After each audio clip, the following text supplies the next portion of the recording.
Bună ziua tuturor și bine v-am regăsit la o nouă etalare. După cum puteți observa, avem trei variante de această dată. Varianta numărul 1, acest 10 de romb, varianta numărul 2, acest 10 de inimă neagră și varianta numărul 3, acest 10 de treflă. O să vă rog să vă alegeți una dintre cele trei variante cu care considerați că rezonați cel mai bine sau să le ascultați pe toate trei și să luați doar ceea ce vi se potrivește. Dacă nu vi se potrivește, treceți mai departe, nu e niciun fel de problemă. Până vă hotărâți ce variantă alegeți, țin să vă mulțumesc tuturor pentru aprecierile frumoase pe care le aveți față de mine și față de acest canal Salem Taroko, dar și totodată pentru că urmează o perioadă în care puteți să manifestați absolut tot ce doriți, și iubire, și obiecte, și bani, și de toate, vă aștept să discutăm toate detaliile în privat, pentru cei care doresc să manifeste anumite lucruri în viața lor. Bun, dar să trecem la etalarea noastră, sper că v-ați și hotărât și voi începe cu prima variantă și anume acest 10 de romb. Haideți să vedem, în primul rând, ce gândește persoana față de voi. Persoana la care voi v-ați gândit când ați ales această variantă. Hai să vedem ce gândește această persoană față de voi. Păi, în primul rând, vă pot spune că aici, în primul rând, vorbim despre zodii de aer. Dar avem și zodii de apă și avem și câteva zodii de foc. O să mai scot câteva cărți.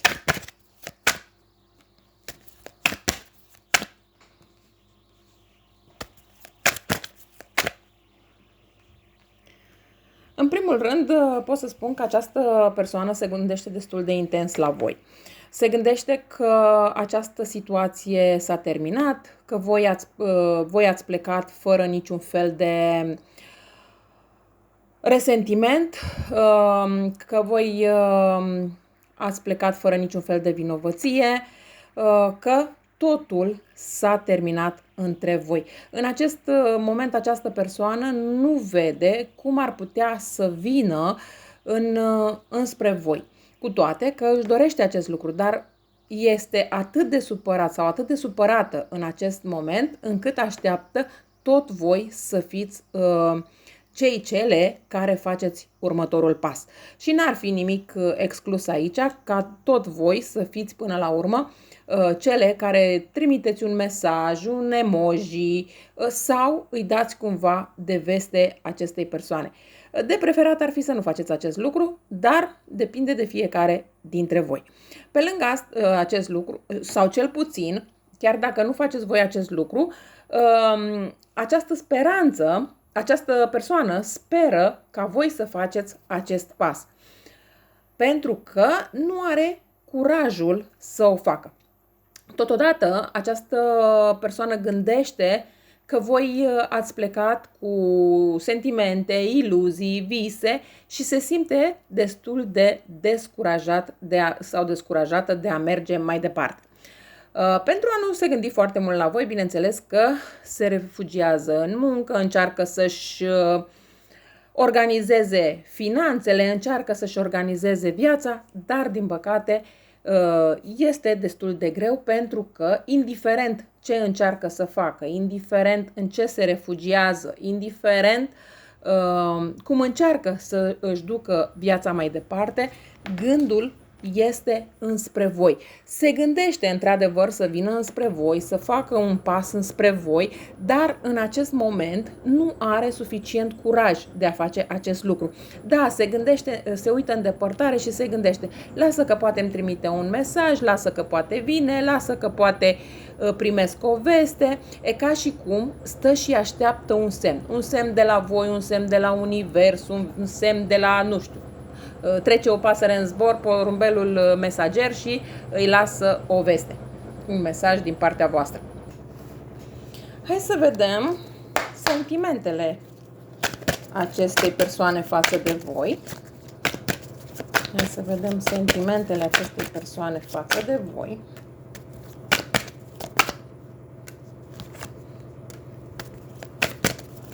Îmi este foarte clar că această persoană are sentimente față de voi, nu se pune problema că nu are sentimente. Există și o oarecare pasiune aici, o atracție între voi, dar această persoană, din punctul meu de vedere, se sfătuiește cu cineva dacă să vină înspre voi sau să mai aștepte. Aș putea să spun că n-ar fi nimic exclus ca în perioada asta sau perioada imediat următoare să nu primiți niciun fel de semn de la această persoană. De ce? Tocmai pentru a vă face să fiți voi cele care faceți primul pas. Pentru că această persoană, indiferent cât de mult se gândește la voi, indiferent de ce își aduce aminte din relația voastră, nu intenționează să facă vreun pas, sau cel puțin dacă îl face, să zicem, face un pas cât de mic, este un pas destul de nesemnificativ și un pas care mai mult îi acea agățare decât un pas concret înspre voi. Da, într-adevăr, se gândește la relația voastră, se gândește cum a fost relația voastră sau cum ar putea să fie pe mai departe, dar în acest moment nu vrea, din punctul meu de vedere, să facă un pas semnificativ. Adică, da, încearcă cu jumătăți de măsură, dar nimic concret. Hai să vedem, așa cum spune și titlul etalării, următorul său pas față de mine. Hai să vedem. Următorul său pas față de mine. Hai să vedem.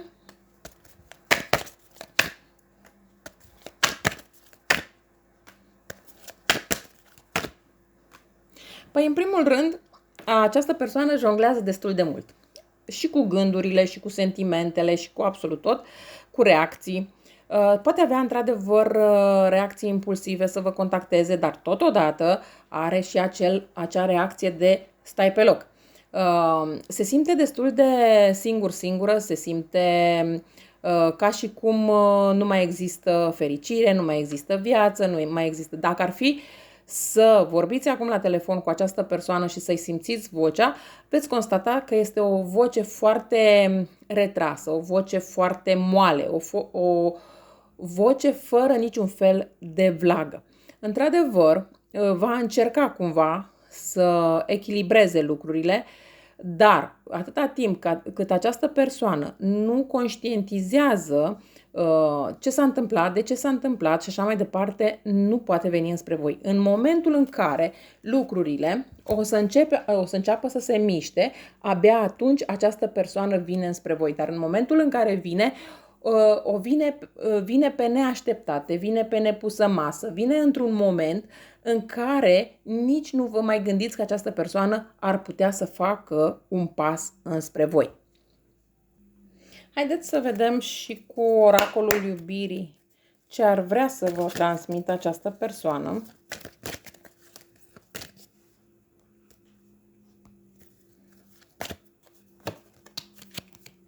Meriți să fii fericit, fericită, închide ochii și rostești în inima ta încet de 21 de ori că meriți dintotdeauna să fii fericită. Repetă aceasta zilnic până când vei observa că viața ta s-a transformat radical. Îngăduie fericirii să pătrundă în viața ta, indiferent care sunt circumstanțele actuale. Hai să vedem o altă carte din partea iubirii față de voi. Intenție pură, o intenție clară, fermă, pură și binefăcătoare aduce întotdeauna numai binele dumnezeiesc în viața ta. Cercetează atent și află ce anume te face să acționezi astfel. Asigură-te că intențiile tale sunt pure și în mod dumnezeiesc integrate. Și vom mai scoate încă o carte. Hai să vedem. Încă. Oglinda magică, ceea ce admiri sau respingi la celălalt se află chiar în fața ta, neconștientizat sau neacceptat de tine. Acceptă-o pe ființa iubită, iubește-o așa cum este, acceptă-te, iubește-te. Bun, se pare că aici voi, indiferent cât și voi vreți să păreți destul de indiferente față de această persoană, totuși vă gândiți, așa cum am spus la început, că este posibil să vă gândiți ca voi să faceți primul pas.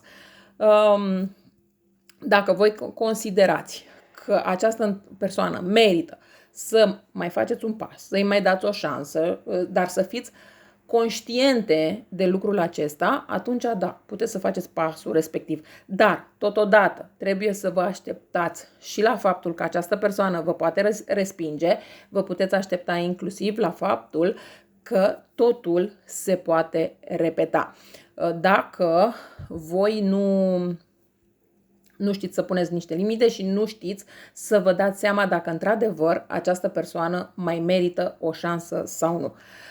Dacă nu, este bine să așteptați ca cealaltă persoană să facă pasul, dar nu se știe cât durează, sau să vă îndreptați spre o nouă iubire. Dar, în primul rând, trebuie să vă îndreptați spre iubirea de sine și să te iubești așa cum ești și să te accepti așa cum ești.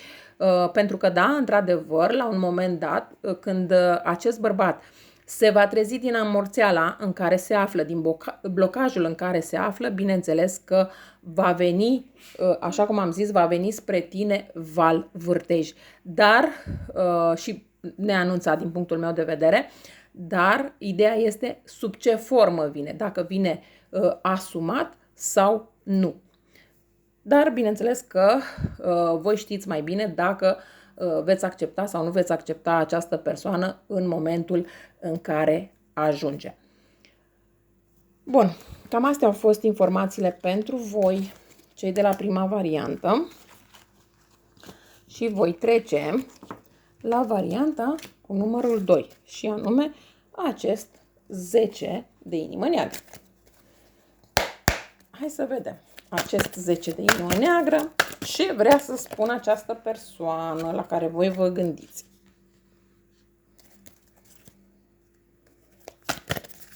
Ce gândește această persoană în legătură cu voi în această perioadă.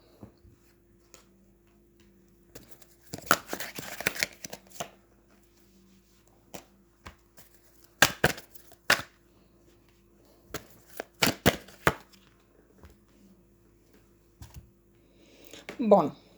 Aici, această persoană aș putea să spun că e mai mult în modul de visare. Acel mod de visare, ce bine ar fi fost dacă ar fi fost. Ce bine ar fi fost dacă am fi reușit să ne înțelegem, ce bine ar fi fost dacă făceam o familie, ce bine ar fi fost dacă. Însă, această persoană se gândește destul de serios dacă să facă un drum spre voi. Se gândește la această distanțare dintre voi doi, cumva să nu mai aibă loc. Însă este destul de blocat, în sensul că ar vrea să vină, dar se oprește. În momentul în care această persoană se gândește să vină spre voi, vine impulsiv, nu vine dintr-o gândire foarte lungă. De ce? Pentru că această persoană gândește destul de rațional, gândește lucrurile înainte să le facă. Dar de această dată cred că va face o călătorie înspre voi la impuls. Până atunci încearcă să se organizeze, încearcă să se detașeze cât poate de mult, dar e clar că toată această detașare, această distanțare pe care încearcă să o aibă față de voi nu are o bază solidă. Și atunci, bineînțeles că până la urmă se va nărui, că n-are cum ce construiești pe ceva care nu este solid să reziste foarte mult. Într-adevăr, încearcă să se gândească la alte lucruri, exact cum se zice, se îmbată cu apă rece, dar doar așa poate merge mai departe fără voi. De ce? Pentru că voi ați reprezentat pentru această persoană familia, voi ați reprezentat pentru această persoană autenticitate, voi ați reprezentat pentru această persoană stabilitate, siguranță și absolut tot ce și-a dorit. Însă, acum, această persoană este destul de rănită. și nu poate să vadă ce a fost frumos între voi, nu poate să vadă de ce s-au terminat lucrurile în maniera în care s-au întâmplat și așa mai departe. Această persoană pot spune că a avut cuvinte destul de tăioase.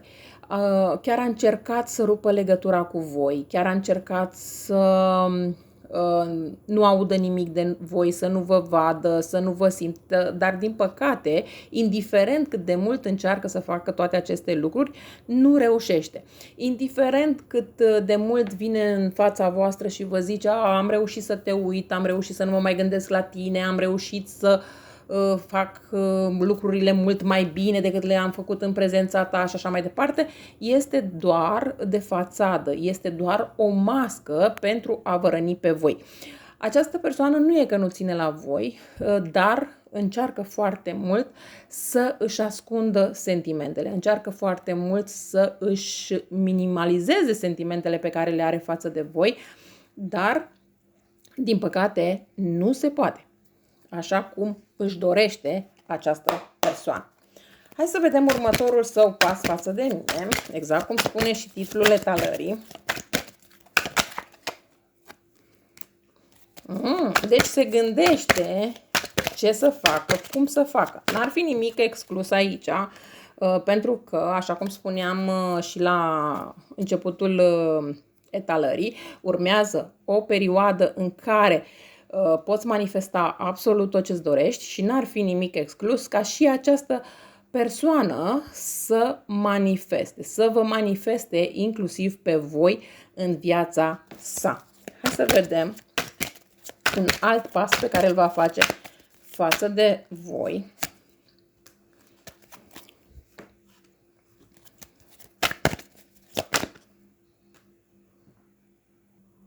Pe lângă asta, mi este foarte clar că această persoană are dorința de echilibru, dar totodată își impune și să aibă răbdare până vine înaintea voastră cu o reconciliere. Își dorește împreună cu voi o stabilitate pe termen lung, își dorește o familie, își dorește siguranță, dar totodată în această perioadă dă dovadă de o voință puternică, de control asupra situației, ca și cum nu îl afectează nimic din tot ceea ce se întâmplă. Această persoană pare să fie într-un moment de conflict intern, are sentimente contradictorii. Arată că încearcă să-și regăsească echilibrul interior și să nu acționeze impulsiv. Sugerează că, deși are sentimente, poate că momentan a simțit nevoia să se retragă pentru a-și clarifica ce își dorește cu adevărat. Mai pot să spun aici că această persoană se gândește serios la un nou început și ia în calcul un pas practic pe care să-l facă față de voi. Chiar ar putea reveni cu un mesaj sau chiar o propunere. Această persoană a avut în primul rând a simțit durerea despărțirii de voi. Pe lângă asta a avut o revelație, un vis recent, dar dureros, care a zdruncinat această persoană din temelii. Dar, totodată, această zdruncinare a fost una necesară pentru ca adevărul să iasă la lumină și această persoană să nu mai facă greșelile pe care le-a făcut până în acest moment. În adâncul lui sau a ei tânjește după o stabilitate reală și o conexiune solidă. Aici aș putea să spun că următorul său pas față de voi ar putea fi unul destul de decisiv, în care va alege o direcție destul de clară. Așa că ca și o concluzie a răspunsului la întrebare, care va fi următorul său pas față de mine, este foarte probabil să revină către tine cu un mesaj sincer, dar numai după ce își clarifică intențiile. Va încerca să reconstruiască după o perioadă de distanțare sau suferință. Poate exista o conversație importantă sau o revelație majoră care să clarifice lucrurile definitiv. Hai să vedem și oracolul iubirii, ce ne spune pentru voi. Hai să vedem oracolul iubirii, ce ne spune pentru voi. Păi, în primul rând, ne spune că naturalețea împlinitoare, bucură-te atât de strălucirea zilei, cât și de misterul nopții. Când ne împotrivim transformărilor, ne împotrivim cursului natural al vieții, provocându-ne o suferință inutilă.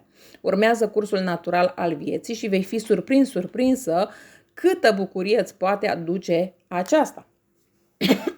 Hai să vedem o altă carte. Voință dumnezeiască. Întreabă-l în inima ta de fiecare dată pe bunul Dumnezeu spre a afla care este voia lui pentru situația dată și urmează-o cu credință, entuziasm și curaj. Cere-i lui Dumnezeu să-ți ghideze fiecare pas pentru desăvârșirea iubirii tale. Și vom mai lua încă un mesaj pentru voi. Extazul dumnezeiesc. Faceți de fiecare dată dragoste într-un mod sublim, cu multă iubire, dar cu continență amoroasă, deplină și cu transfigurare. Vă veți avânta în felul acesta deasupra sferei omenescului spre a intra în realitatea paradiziacă, glorioasă a dumnezeiescului. Da? Deci cam astea au fost informațiile și pentru voi, cei de la varianta numărul 2, și să vedem și varianta cu numărul 3.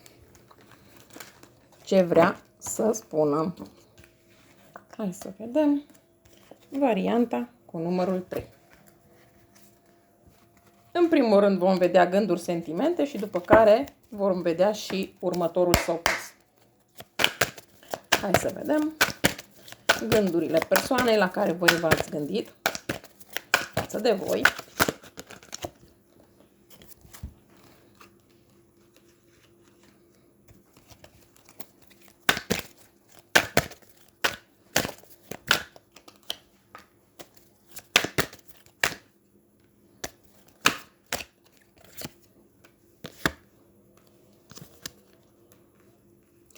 Aici îmi este foarte clar că vorbim despre ori o relație care s-a zdruncinat din temelii, ori o situație care v-a făcut să reevaluați un pic lucrurile. Această persoană, într-adevăr, gândește să vină înspre voi, dar e doar la nivel de gândire. Nu văd să fac niciun pas, cel puțin pe moment, din punctul ăsta de vedere. Nu pentru că nu și-ar dori, dar are frică de respingere. Are frica că dacă vine la voi, voi îl veți respinge pentru că nu a știut cum să gestioneze lucrurile atunci când era cazul. Această persoană încearcă, într-adevăr, să vă facă un mesaj, dar stă cu telefonul în mână, scrie mesajul, șterge, scrie, șterge, sau poate din când în când vă mai trimite câte un reel, un emoji, ceva de genul, așteptând reacția voastră. Bineînțeles că în această perioadă aș putea spune că se gândește chiar să vă facă un mesaj. În momentul în care voi nu mai vă gândiți atât de mult la această persoană, în momentul ăla vine și mesajul înspre voi. De ce? Pentru că această persoană se gândește să vă trimită mesajul sau este mai bine să vină la voi. E cumva destul de indecis sau indecisă din punctul ăsta de vedere, cum ar fi mai bine să trimită mesajul sau să vină personal.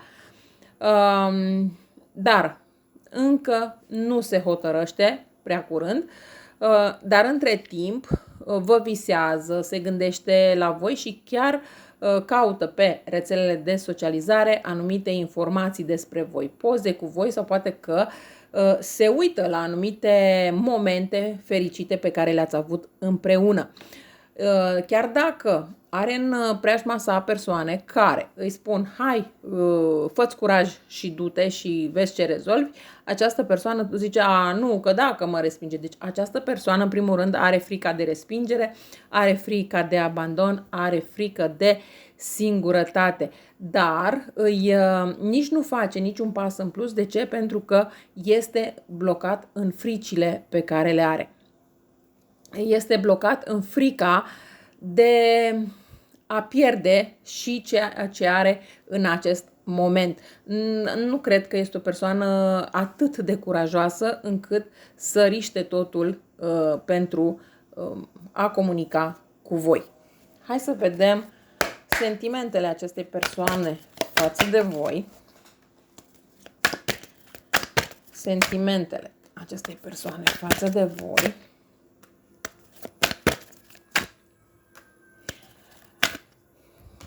Aici, această persoană, cred că mai mult e vorba de o atracție fizică, cred că mai mult este vorba despre pasiune și cumva e o situație, te iau când vreau, te las când vreau, nu este o situație în care să se complacă foarte mult.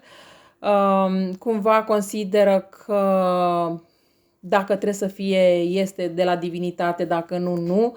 Adică cumva această persoană așteaptă ca universul să facă ceva în locul său, nici de cum să facă el pași. Exact cum se spune, Dumnezeu îți dă, dar să nu-ți bagă. Ei, cam așa e și această persoană. Adică dacă vede un porumbel mesager, se gândește, da, astăzi trebuie să fac pasul. Dacă nu vine acel porumbel mesager, înseamnă că nu trebuie să facă pasul. Da? Ceva de genul acesta este această persoană. De asta nici nu vedeți foarte mult pași din partea lui. Și dacă îi faceți voi, îi faceți degeaba, pentru că efectiv vă răspunde că este ocupat, nu are timp acum, că va face lucrurile atunci când va veni momentul și așa mai departe. Dar aici nu este problema de când vine momentul, este problema de această persoană care lasă totul în voia universului. Adică să facă universul cum vrea, că el nu se mișcă deloc. Cam ceva de această natură.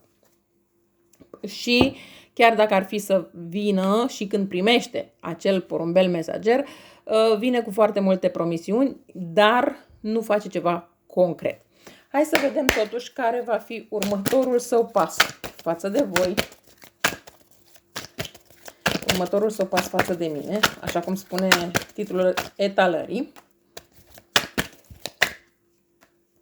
În primul rând, aici vă spun că e foarte clar că va posta ceva, înainte să vină la voi, va posta ceva pe rețelele de socializare.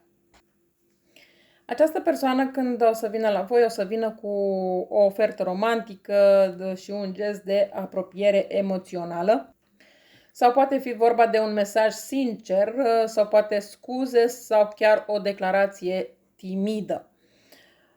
Va fi ceva de genul că își dorește stabilitate, că are dorință de a oferi ceva concret, însă acțiunile sunt lente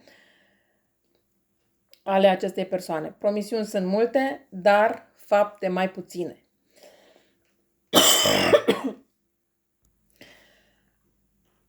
Această persoană pare să se fi confruntat cu o trezire emoțională destul de puternică sau o criză care a zdruncinat tot ceea ce știa. Este cineva care vrea să vină și să îndrepte ce s-a întâmplat. Totuși, se vede o luptă interioară între dorința de a oferi stabilitate și o anumită răceală sau chiar rezervă emoțională. Probabil i-a fost frică de angajament sau s-a simțit copleșit. Își dorește într-adevăr reconstrucția relației într-un mod mai matur și stabil, poate chiar pe termen lung, dar după o conversație destul de clarificatoare dintre voi doi. Următorul său pas față de mine, așa cum spune titlul etalării, va trimite un mesaj sau va face un gest de apropiere. Va încerca să explice ce simte, poate să își ceară scuze. Este foarte probabil să dorească o discuție serioasă despre viitorul vostru, iar intențiile lui de această dată sunt sincere. Se simte încă afectat emoțional, dar este hotărât să comunice și să acționeze totodată. Ca și o concluzie pentru voi, această persoană se va întoarce către tine cu o propunere sinceră și matură, poate fi o reconectare bruscă, neașteptată și cu un ton destul de serios, pentru că vrea să repare, vrea să reconstruiască. Nu va fi doar o vorbă aruncată, ci ceva bine gândit. Să vedem și oracolul îndrăgostiților ce ne spune. Hai să vedem. Oracolul îndrăgostiților. Dragoste dumnezeiască, privește stăruitor în profunzimea inimii tale și vei descoperi că dragostea mea pentru tine este mai adâncă decât oceanele, mai înaltă decât toate cerurile, sunt etern îndrăgostit de inima ta, pură și iubitoare. O altă carte, recunoștință anticipativă. Mulțumește-i deja lui Dumnezeu cu recunoștință profundă și cu credință pentru iubirea copleșitoare ce va apărea curând în viața ta. Trăiește cu anticipație bucuria oceanică a împlinirii în iubire. În felul acesta vei netezi calea succesului. Și voi mai extrage încă o carte.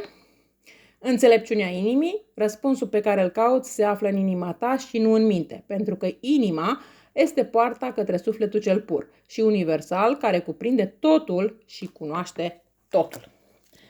Cam astea au fost etalările pentru voi. Vă mulțumesc că m-ați ascultat și vă doresc o zi cât mai frumoasă în continuare. La revedere!